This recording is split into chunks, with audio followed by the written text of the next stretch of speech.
Bonjour à tous. Bonjour Rita. Bonjour Seb.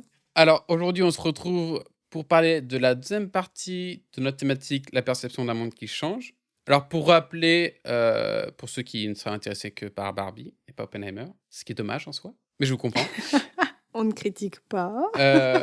Du coup, ce mois-ci, on voulait parler du clash Barbie-Oppenheimer, mais on voulait, nous, en fait, échanger, débattre sur ces deux films, car il nous a semblé intéressant de les lier à une thématique qui les traverse tous deux, donc la perception du personnage sur un monde qui change et son évolution intérieure. Alors certes, cette thématique peut paraître simple à première vue, mais elle nous a semblé cependant très pertinente pour évoquer véritablement l'intériorité et la psyché des protagonistes. Pour Barbie, du coup, ça se traduit par une évolution positive avec un monde qui lui ouvre le champ des possibles. Et pour Oppenheimer, si vous nous avez écouté déjà, c'est une évolution où il se retrouve au piège d'un monde qu'il a lui-même façonné.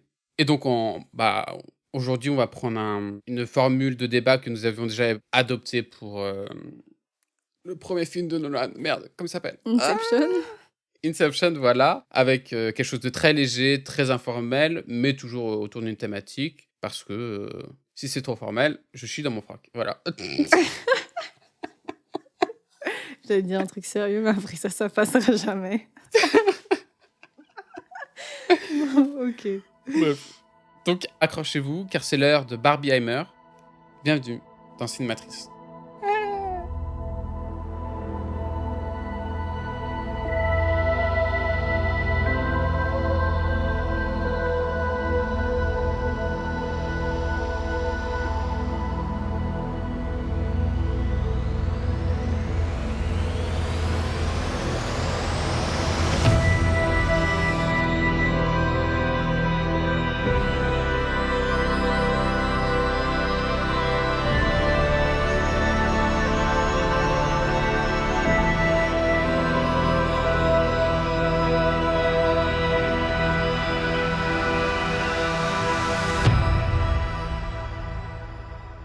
Ouais. Petite musique d'ambiance. Alors, on va présenter Barbie très succinctement, étant donné que tout le monde l'a vu et que ça n'intéresse personne. Enfin, on va pas se répéter, mais en gros, juste pour recontextualiser, donc c'est un film qui a été écrit par Greta Gerwig et Noah Baumbach, réalisé par Queen. Greta Gerwig, avec gros casting. Margot, il y a trop de monde, donc je veux dire juste les gens qui me viennent en tête et les principaux, soit Margot Robbie, America Ferrera, Helen Mirren, Kate McKinnon, Issa Rae. Ça se dit comme ça? Oui. Rai, ouais. Ryan Gosling, Will Ferrell, etc., etc., etc., la moitié d'Hollywood qui y passe. Donc. Et 25% du cast de Sex Education. De ouf. Ah, il y a aussi la meuf de... je sais pas si t'as vu, celle qui... De Derry Girls. Oui, de Derry Girls. Oui, incroyable. J'étais en mode, mais waouh, elle a vraiment 3 secondes à l'écran. Ouais, elle donne un prix Nobel, ouais. Oui. Queen, rien que pour ça, Queen, déjà. Par contre, elle était dans un behind the scenes. Ah oui, peut-être. J'étais en mode, ok, pour quelqu'un qui a 3 secondes d'écran, c'est ouf. Mm. Bon, après, elle est connue. Bon, bref. Sinon, au niveau anecdote, c'est quand même le meilleur démarrage de l'année aux États-Unis et aussi le meilleur démarrage de tous les temps pour un film réalisé par une femme avec 1,4 milliard, avec 1,4 milliard de recettes, ce qui est énorme. C'est même, Seb me l'a dit, le meilleur... C'est le film le plus rentable de Warner Bros. Devant Harry Potter et les Reliques de la Mort partie 2. Et donc, c'est le plus gros hit de Warner Bros. Depuis Harry Potter. Hein. Et sinon, on a quand même 100 millions de budget pour faire le film au total, ce qui est pas mal, étant donné quand même qu'elle devait avoir, je pense, un peu moins de la moitié pour faire ses précédents films, notamment Little Woman. Tout à fait, ouais. Au niveau du synopsis, merci Allociné. À Barbie Land, vous êtes un être parfait dans un monde parfait, sauf si vous êtes en crise existentielle ou si vous êtes... Ken. Ok, alors pour commencer ce débat, j'entends déjà les gens dire « Mais pourquoi parler de la perception étant donné qu'on parle d'un jouet ?»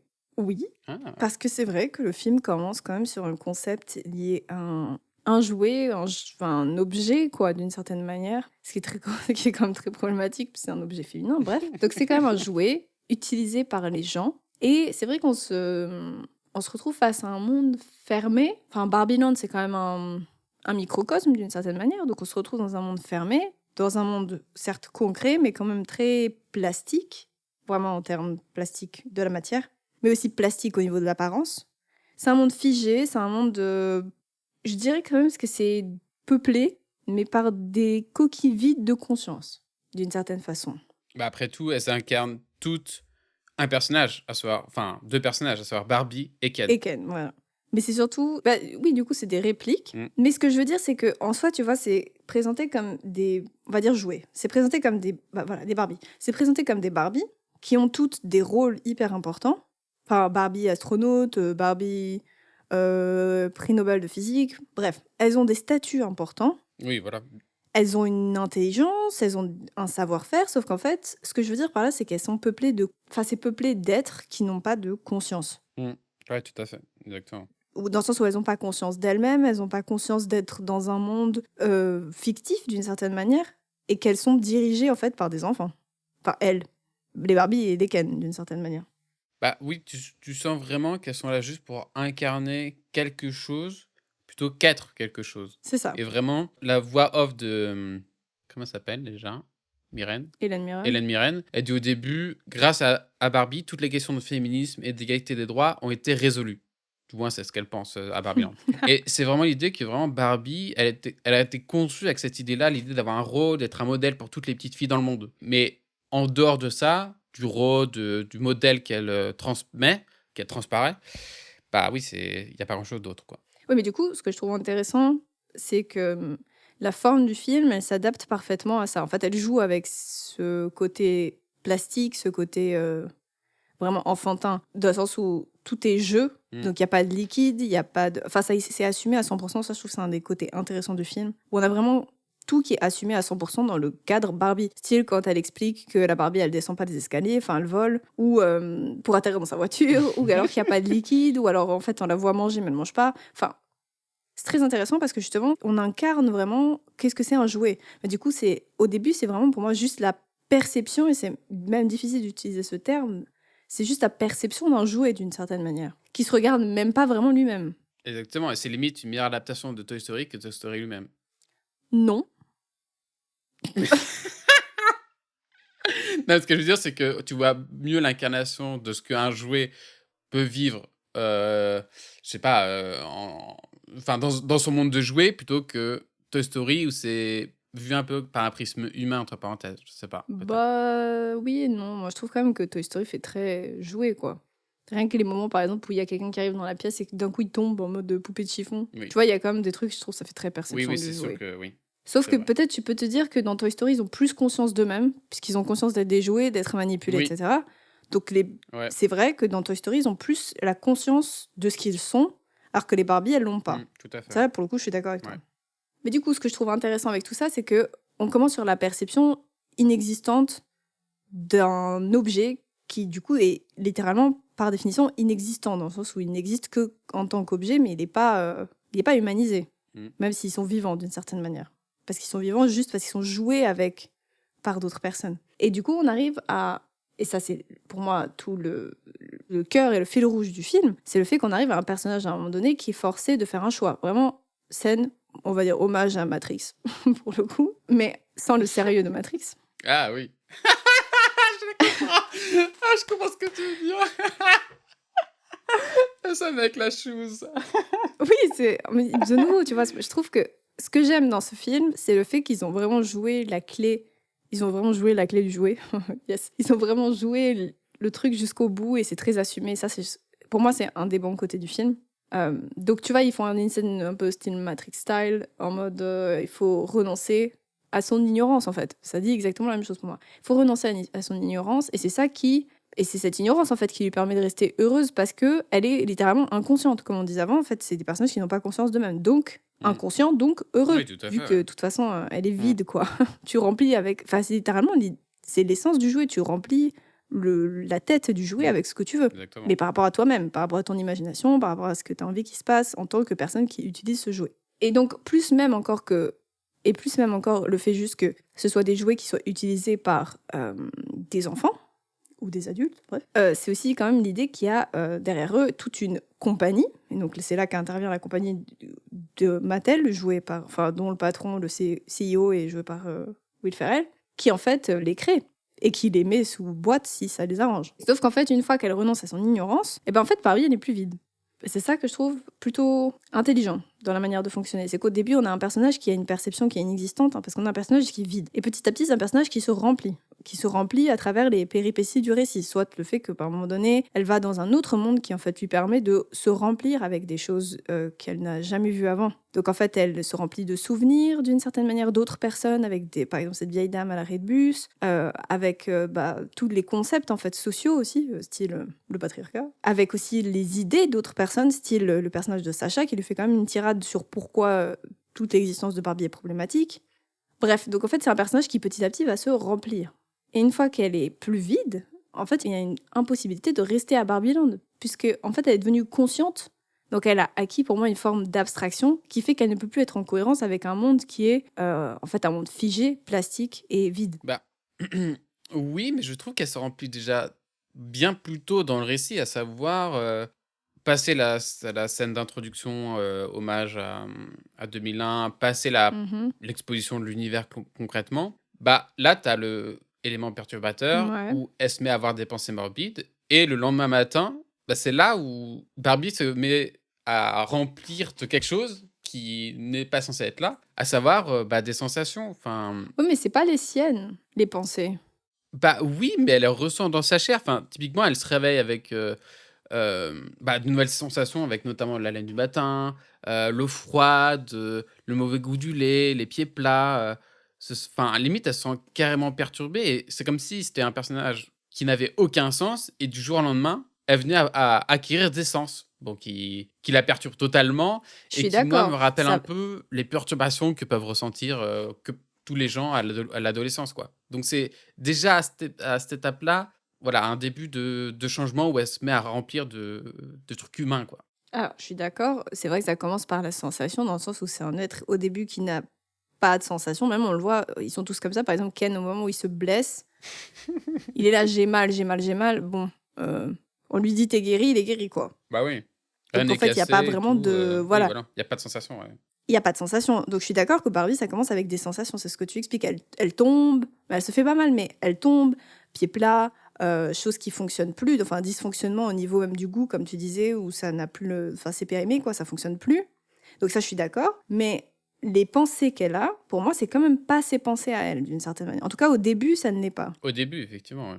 Tu vois, parce que c'est vraiment les pensées du personnage de Gloria qui sont transvasées d'une certaine Ouais. manière à l'intérieur d'elle. Oui, tout à fait, ouais. Donc c'est pour ça qu'au début, tu vois, je trouve que c'est quand même difficile de dire qu'elle est remplie parce que ça commence, mais c'est quand même pas elle. Alors que pour moi, ça commence à devenir vraiment elle au moment où elle vit les choses, comme tu dis, dans sa chair, mais aussi à travers son cerveau, tu vois, Ouais. d'une certaine manière. Où elle va vraiment vivre les expériences du monde des gens normaux, là, je sais pas comment on appelle ça, du vrai monde, quoi. Oui, Et qu'elle va expérimenter et du coup transformer elle-même ses sensations en pensées. oui, exactement et le moment que tu dis sur le banc, c'est exactement ça. Enfin, je vais pas le redire, mais enfin, c'est la première fois où elle a un regard sur le monde et elle arrive à apprécier ou à ne serait-ce constater toute la subtilité, à savoir, bah, elle observe des gens typiquement, elle observe la solitude, la colère, la joie, l'amour, l'innocence, la curiosité et c'est comme si, oui, elle vivait dans un monde aseptisé et du jour au lendemain, elle sortait dehors et elle pouvait inspirer de l'air, ressentir tout son environnement autour d'elle et quand elle pense aux souvenirs, que vit, la personne qui joue avec, sa Barbie, enfin bref, je sais pas comment dire ça, mais Mais c'est hyper compliqué de parler de ce film parce qu'en vrai, ouais, de ouf. t'as envie de dire un jouet, enfin bref, Oui, je sais voilà, pas, le vocabulaire il manque pour parler ça, tu vois. de ouf et du coup, bah, à ce moment-là, quand elle se met à revoir les souvenirs, que vit la mère, bah, elle expérimente un souvenir douloureux, triste, mais elle dit que c'est la chose comme douloureuse, mais agréable, quoi. Comme si il y avait une certaine subtilité dans le jeu des émotions et que c'était certes douloureux, triste, mais il y avait quelque chose de doux, quand même, d'agréable, un sentiment d'amour, quoi. Et c'est vraiment les prémices, vraiment, de tout ce monde qui va être perturbé, à la suite, quoi. Bah, je trouve ça drôle parce qu'en fait, ce qu'elle ressent à ce moment-là, j'ai l'impression que c'est une forme de nostalgie et c'est quand Oui. même, tu vois, c'est comme, c'est quoi le souvenir d'être humain quand t'es pas humain? Mm. Tu vois, j'ai l'impression que c'est un peu ça qui conduit son truc, c'est qu'en fait, à un moment donné, elle ressent la nostalgie d'être humain, mais alors que c'est un jouet. J'ai l'impression que c'est ça qui la pousse en avant, tu vois, d'une certaine manière, à accepter une forme d'humanité. C'est comme si elle se souvenait de quelque chose qu'elle n'a pas vécu, mais qu'elle a vécu à travers quelqu'un d'autre, tu vois. Bah, comme un film en soi, genre. Mais un film Oui, que tu pourrais ressentir, quoi. Dans ta chair, quoi. c'est ça. Mais du coup, tu vois, à partir de ce moment-là, quand elle a vécu tout ça, pour moi, en fait, elle est incapable de retourner. Enfin, sa perception, elle change, tu vois. Et pour moi, elle va vers une perception qui passe de jouet à une perception qui est de plus en plus humaine.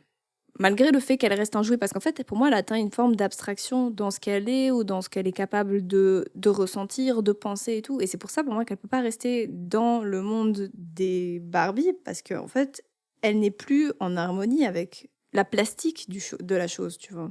Bah oui, exactement. Et typiquement, quand elle a été traumatisée dans le monde des humains, ou concrètement, Sacha lui reproche de complexer les femmes, de représenter tout ce qui va pas dans notre culture, à savoir capitalisme sexualisé, standards de beauté irréalistes, de détruire la planète à cause d'un consumérisme. Et quand elle décide de retourner dans Barbieland pour se dire, ok, j'ai la fille qui joue avec moi et c'est bon, tous mes problèmes vont être réglés, elle pense que c'est en amenant tous ces problèmes ou retournant dans Barbieland qu'elle va être réparée ou que tout va revenir à la normale. Tandis que, En fait, c'est au-delà de ça. oui, c'est au-delà de ça. C'est que c'est trop tard en fait. Parce que c'est comme si maintenant elle avait plongé dans une piscine de peinture et qu'elle devait retourner dans un monde tout blanc, quoi. C'est trop tard. Tu peux plus redevenir blanc, tu ne peux que avancer vers la couleur. Pour moi, elle n'a pas pris conscience de son évolution. Oui, ah bah oui, tout à En fait. fait, son évolution fait que c'est ce qui est en fait inscrit dans la thématique. C'est l'idée que quand ta perception du monde, elle change, l'évolution en fait de ton rapport au monde, il change aussi. Mm.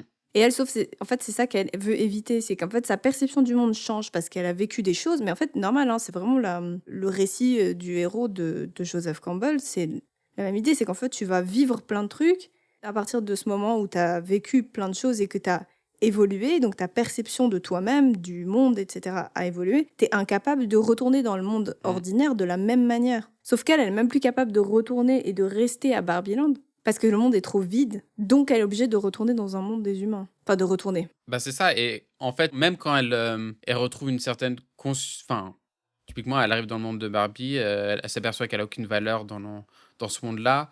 Elle dit: «Je ne suis pas assez douée pour quoi que ce soit». Et typiquement, c'est parce que son passage dans le monde humain a fait naître en elle, je pense, des questionnements de l'âme que même Barbieland, du coup, ne peut combler. Et elle se sent mal car la société du monde humain l'a fait ressentir comme ça et que c'est accentué d'autant plus que quand elle revient, c'est le patriarcat, puissance 1000, quoi. Et même quand elle arrive à déjouer le coup d'état de Ken, de Kendom et tout, là, on se rend compte elle n'est pas heureuse, quoi. Que ça ne lui suffit pas. Qu'elle a réussi à acquérir tout ce en quoi elle voulait, à savoir une certaine revanche et surtout un pouvoir qui revient chez les femmes et tout, ça ne lui suffit plus parce que c'est un personnage transformé et qui ne peut aller que. Et parce que son objectif, il est ailleurs. Oui, exactement. Dans le Exactement. sens où le patriarcat, c'est un obstacle sur le chemin, mais Ouais. son plus gros problème à elle, c'est le fait qu'elle passe de vide à plein, d'inconscience à conscience, qu'elle passe d'une forme de truc hyper concret à une forme d'abstraction.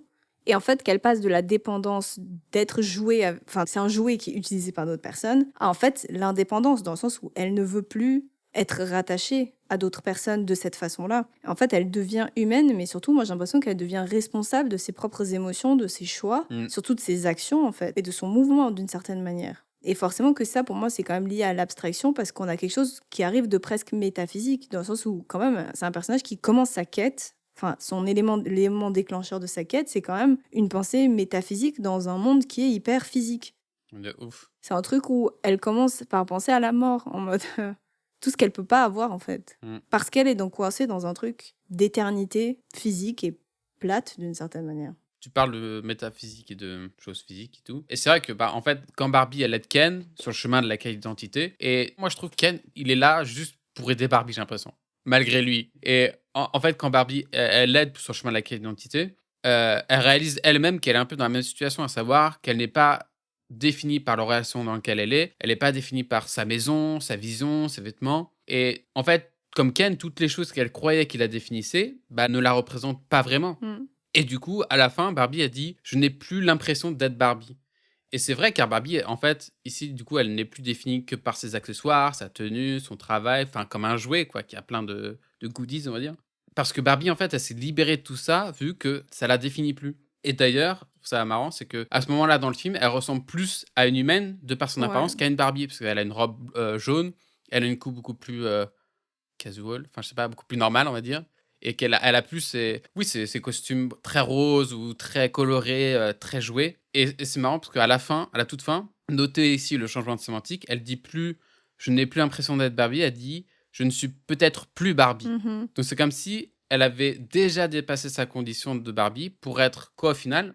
Bah, tout simplement humaine. Et c'est intéressant parce que c'est la toute première fois dans le film, malgré tout ce que dit la grand-mère, à savoir, bah, les humains ils crèvent, ils inventent des Barbies et le patriarcat pour contrer les désagréments de la vie et tout. Malgré tout ça, c'est la première fois où Barbie, elle a plus peur quand elle se retrouve à un changement de son monde. Parce qu'elle va littéralement passer de l'état d'un jouet à une humaine. Et à ce moment-là, elle est prête. Et ce qu'elle dit, c'est, comme tu le disais tout à l'heure, je veux imaginer, pas seulement être une idée. Oui, mais surtout, bah, je pense que le parallèle qu'on peut faire avec, par exemple, Oppenheimer, c'est qu'en fait, elle, c'est un personnage qui acquiert une humanité, alors qu'Oppenheimer, c'est un personnage qui perd son humanité. Je Exactement. sais pas comment expliquer, mais en gros, Barbie, elle commence avec des pensées sur la mort, qui sont des trucs qui, en fait, lui font réaliser que son monde est une boucle, un espèce de truc d'éternité et tout. Et en fait, Oppenheimer, il termine sur ça.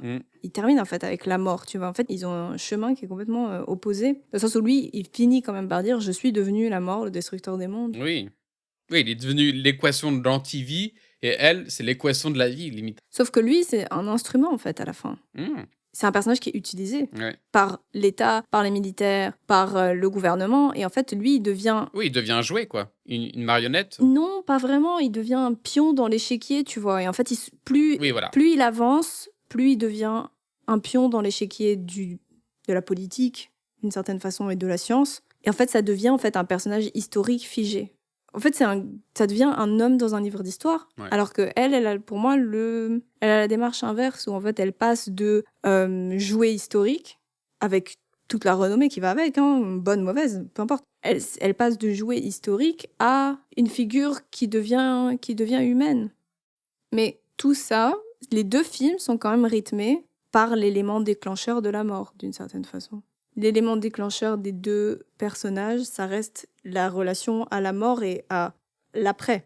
Dans le sens où Oppenheimer, c'est pas tellement métaphysique dans le sens qu'est-ce qu'il y a après la mort, c'est qu'est-ce qui se passe après la bombe. Et elle, c'est qu'est-ce qui se passe après la vie, d'une certaine manière. Mais concernant ce que tu disais avant, par exemple, par rapport au personnage de Ken, je trouve que ça dépeint assez intelligemment l'idée que, au final, t'as beau vouloir instiller quelque chose, dans le sens, par exemple, j'ai l'impression que Barbie, elle instille en fait ce début de conscience à Barbieland. Sauf qu'en fait, elle peut juste avoir la position d'élément déclencheur. Parce qu'en fait, elle permet au personnage de Ken de comprendre qu'il est plus qu'un simple objet en attente de la validation de Barbie ou d'autres hommes, d'une certaine manière. Sauf qu'au final, ce que ça dit quand même, c'est surtout que t'as beau être l'élément déclencheur de ça, tu peux pas être la conscience des autres. Ah bah oui, ouais, tout à fait. Tu vois, elle, au finir, elle devient humaine, etc. Nous, on suit le passage de Barbie dans le monde des humains et en tant que personnage humain, du coup. Et en fait, on sait plus ce qui se passe à Barbieland. Dans le sens où, est-ce que ça continue pareil? Est-ce que ça change? Au final, j'ai l'impression... Ah bah ça change. Bah ça, tu sais pas, mais... Ah si, bah il y a la présidente de Barbieland qui le dit, c'est que t'as Will Ferrell qui dit ok, bah maintenant Barbie retourne dans sa boîte, tout revient comme avant et tout. Elle a dit non, les choses ne peuvent pas retourner comme avant, au nom du contexte de tout ce qui vient de se passer avant avec les cannes et tout. Et surtout, il faut une société beaucoup plus égalitaire où tout le monde serait je sais pas, visible, quoi.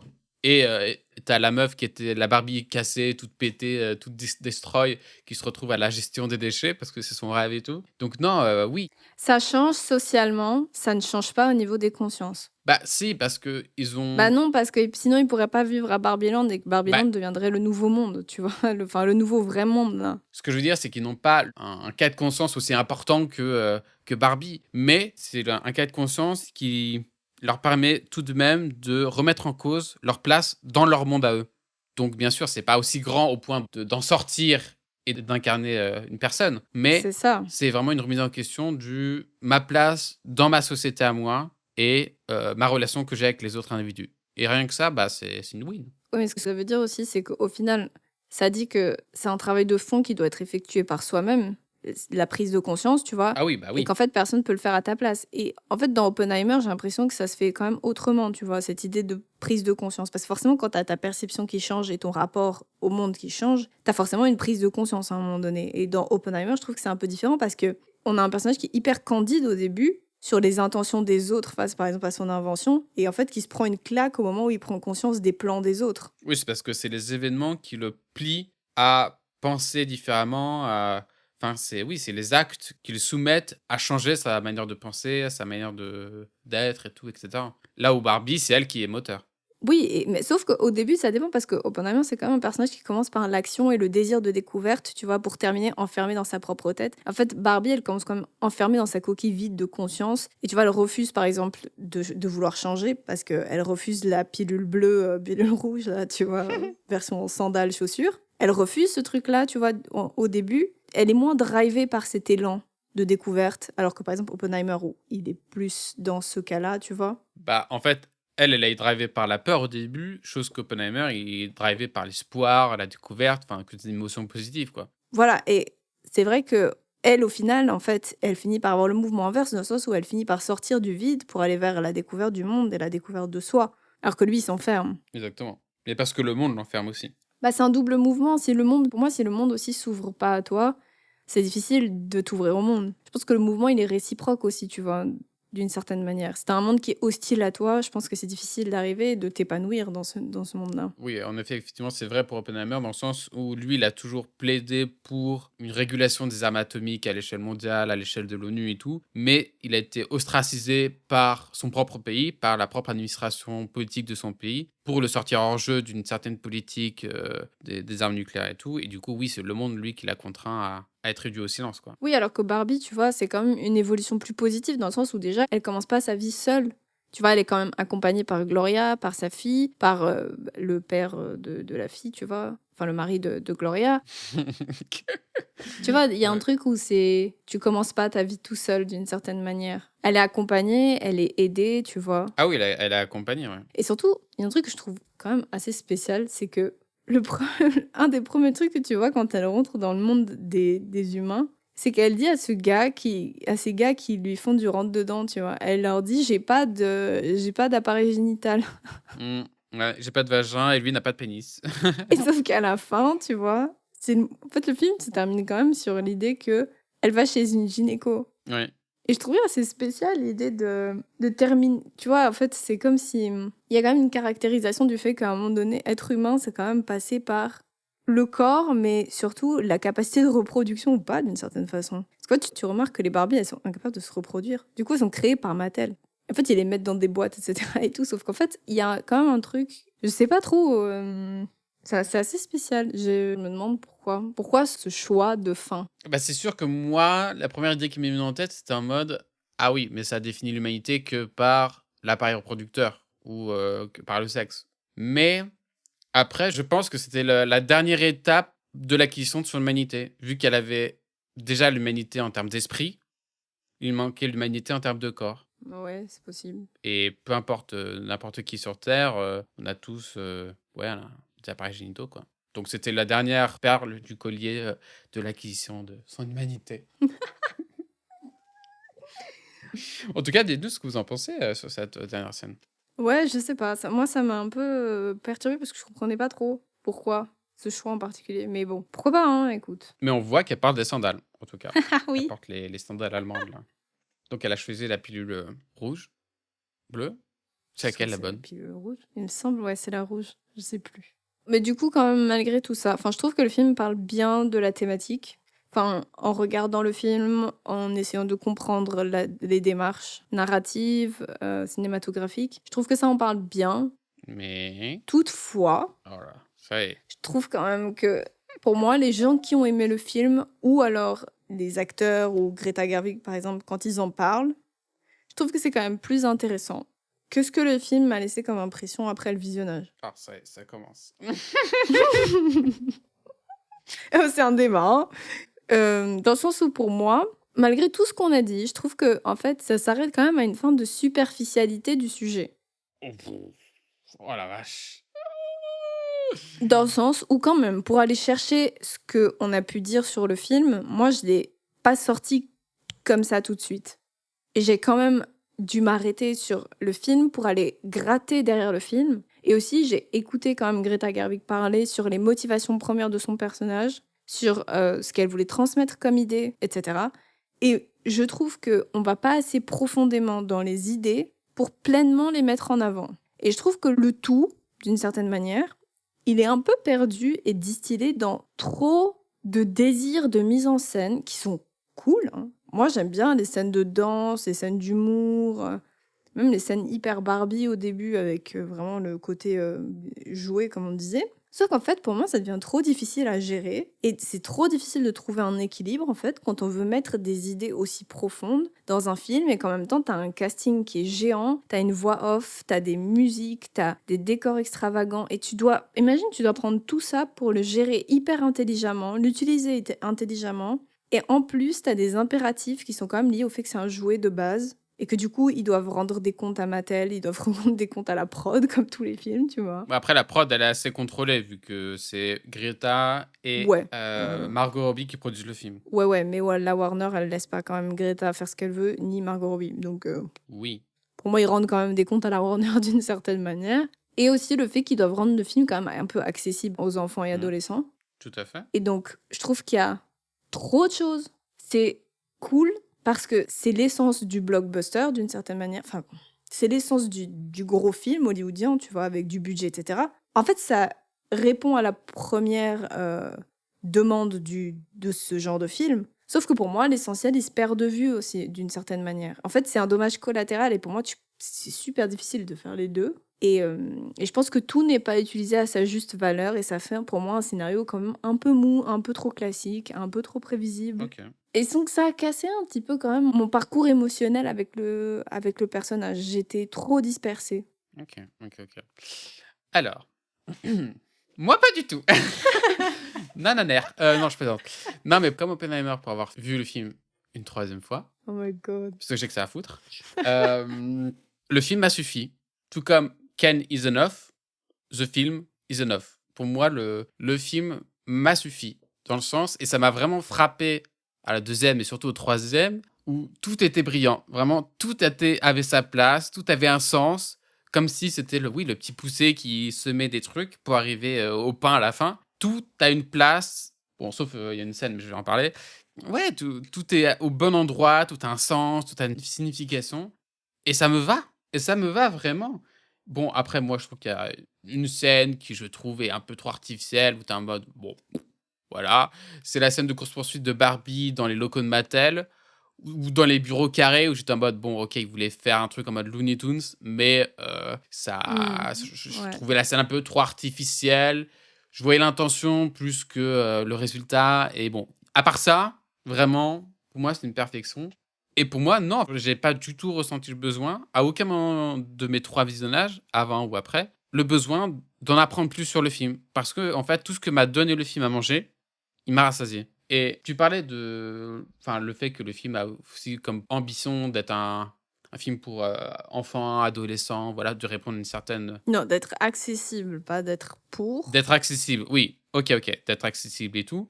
Et, bah, typiquement, moi, ça m'a encore plus choqué, interloqué au 3e visionnage, c'est que j'ai trouvé ça ouf à quel point le film, en termes de génie d'écriture des dialogues, des situations et tout, que le film te balance des concepts de féminisme, de droit, d'égalité, tout, de plein de choses au premier degré, en pleine face, et toi, t'es en mode « Ah, c'est drôle.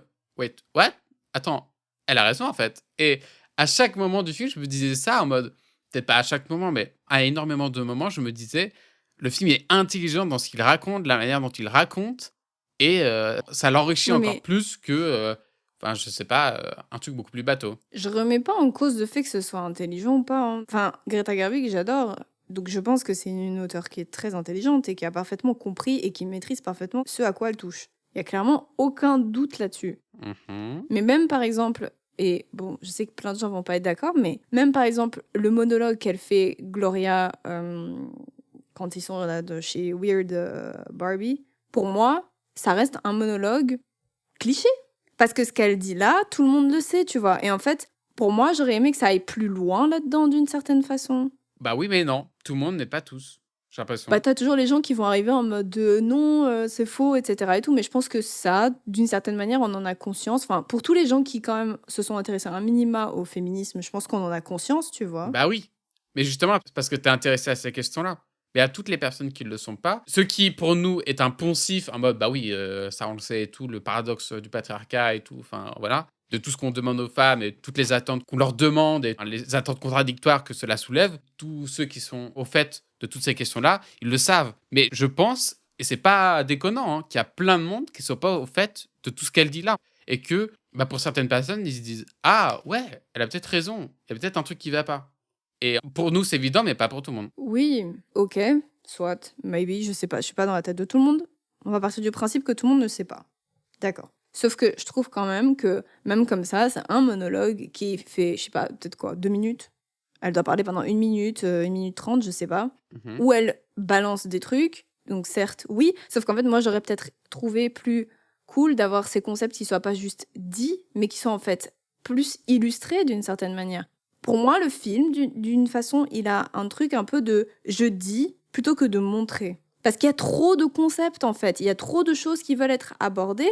Et au bout d'un moment, forcément, tu es obligé de faire des dialogues explicatifs, style la voix off. Tu es obligé de faire des... Non. La voix off au troisième visionnage, franchement, elle est présente au tout début, à la toute fin. Et il y a un dialogue où elle dit Margot Robbie n'est pas à même pour dire ça. Enfin bref. Et c'est tout. C'est tout. Franchement. Il y a des moments où elle casse. Enfin, elle est limite absente tellement elle est pas présente, quoi. Donc, franchement, c'est un peu tiré sur l'ambulance de dire qu'elle a la voix off. Oui, mais pour moi, la voix off, par exemple, elle sert pas à grand-chose dans le sens où... Enfin, elle explique beaucoup de trucs qui sont quand même montrés à l'écran. Dans le sens où je trouve qu'elle est pas capitale.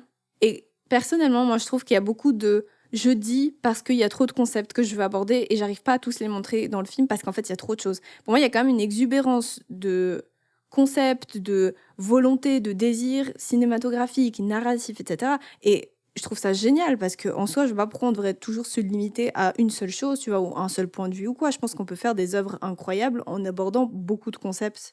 Sauf que là, quand même, pour moi, ça a été trop. Et moi, par exemple, ça m'a cassé un peu mon émotionnel, tu vois, parce que j'étais bombardée de trucs. Et toi, t'as pu voir le film 3 fois, mais je pense que plein de gens ne vont pas forcément voir le film 3 fois. Et du coup, j'aurais aimé que ce soit plus accessible au premier visionnage, tu vois. Ok. Mais attends, j'ai un bon exemple pour illustrer le problème soulevé ici. C'est que tu vois la scène, après elle fait son discours face à Barbie dans la maison de Barbie détraquée, bref. Et après, elle décide de mener un plan pour libérer toutes les autres Barbies. Et du coup, c'est leur exposer à la dissonance cognitive imposée par le patriarcat pour annuler son pouvoir. Et là, c'est vraiment la scène où ça expose par le dialogue plein de concepts et tout, mais c'est utilisé de manière narrative pour faire avancer l'histoire et pour libérer les Barbies du joug de l'oppression du patriarcat et pour changer leur mindset, quoi. Et pour cette scène où elle sauve les Barbies une à une, je ne vois pas comment elle aurait pu faire autrement. Parce que justement, la raison par le dialogue, c'est le seul moyen de les toucher, de les libérer. Et du coup, je vois pas comment, pour cette scène, comment on aurait pu avancer l'histoire autre que par le dialogue. Et comment on aurait pu libérer les Barbies autre que par le dialogue.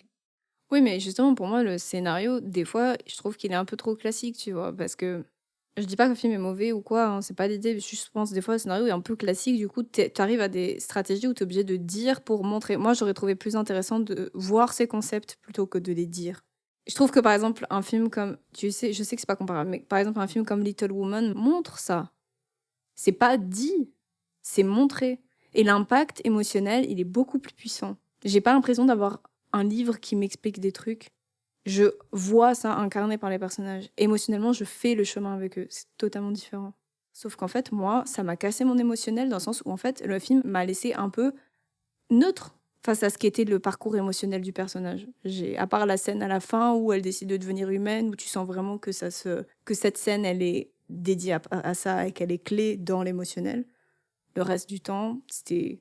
Je riais ou alors j'étais en mode waouh, tous ces décors, tous ces acteurs et tout. J'étais trop distante du truc. Bah après, bon, pour le détail, Little Woman fait 20 minutes de plus que Barbie, donc plus de temps, tout ça, tout Non, mais ça. c'est pas une Mais question de c'est temps, sur... c'est une question de scénario. Oui, ok, oui, mais c'est surtout en fait, le film a pour limite, enfin ce qu'il est en fait. Enfin dans le sens, bon, ça n'a aucun sens, mais Si, je vois ce que tu veux dire. en gros, tu peux pas, voilà, tu peux pas donner des ambitions d'une voiture, d'une Twingo à être une voiture de course. Parce que elle peut pas dépasser sa condition pour être quelque chose que tu aurais voulu qu'elle soit. Le film est une adaptation d'un jouet pour un public large, parlant de pas mal de choses, en évoquant les thématiques, peut-être avec une subtilité d'un semi-remorque, mais tu peux pas, en fait, avoir les mêmes ambitions qu'un film d'auteur. Mais totalement, mais c'est pour ça que je respecte ce qu'est le film, mais ça ne m'a pas convaincu. Ok. Mais je respecte ce qu'est le film, tu vois. En soi, pour moi, il respecte le contrat avec le spectateur. Sauf que connaissant le passé filmique de la réalisatrice, connaissant ce qu'elle est capable de faire et connaissant aussi ses idées par rapport aux interviews qu'elle a données, je pense, tu vois, qu'il y avait possibilité pour plus de profondeur et je ne l'ai pas eu. Mais en soi, le film respecte le contrat fait avec le spectateur d'une certaine manière. Juste, moi, ça m'a pas convaincu. Dites-nous si vous aussi vous avez été convaincu Voilà. comme moi ou frustré comme Rita de pas avoir eu un film. Voilà. Voilà. Donc Rita, la prochaine fois, fais mieux. Voilà. Rita te l'ordonne. Oh non, mais c'est horrible. C'est horrible de dire ça. Et je serais trop. Bon, limite, je crois qu'elle en a rien à foutre. T'imagines au prochain film, à la fin, elle dit pour Rita. J'espère que tu seras gentil avec moi cette fois-ci. Fais une meilleure critique. Non, mais je respecte. Tu vois, même quand je dis des trucs sur un film que j'aime pas, en général, je respecte. Parce que je trouve qu'il y a quand même. Il y a un travail de ouf autour de tout ça. Même quand j'aime pas le film en général. Sauf si c'est vraiment un film horrible, tu vois. Donc je respecte ça. Même si j'aime pas le film. Oh oui. Au cas où vous l'auriez pas deviné, Rita n'aime pas le film. Moi, je l'adore. Voilà. Spoiler alerte. Spoiler, voilà. Bon, bah merci beaucoup de nous avoir suivis. N'hésitez pas à nous suivre, à commenter, à nous donner votre avis, à liker, à tout ce que vous voulez.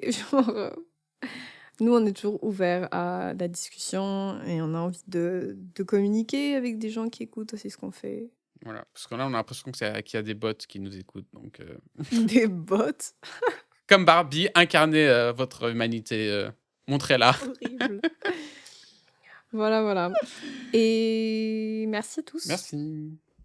Gros bisous. Bye. Bye. Donc c'est la fin de cet épisode. Un grand merci à tous de nous avoir suivis. Ce podcast, il serait pas là sans Théo Mouti, aka M2TY, qui assure toute la post-production du podcast et la composition musicale, ainsi qu'à l'artiste Moria via son entreprise Hérésie Graphique, qui nous a fait un taf incroyable pour imaginer et créer le design pour Cinématrice. Donc, un très grand merci à eux. Vous pourrez bien évidemment suivre leur travail via leurs liens inscrits dans la description de tous les épisodes. On vous encourage grandement à le faire car ils sont juste très talentueux. Prenez soin de vous, à la prochaine et gros bisous. Ciao.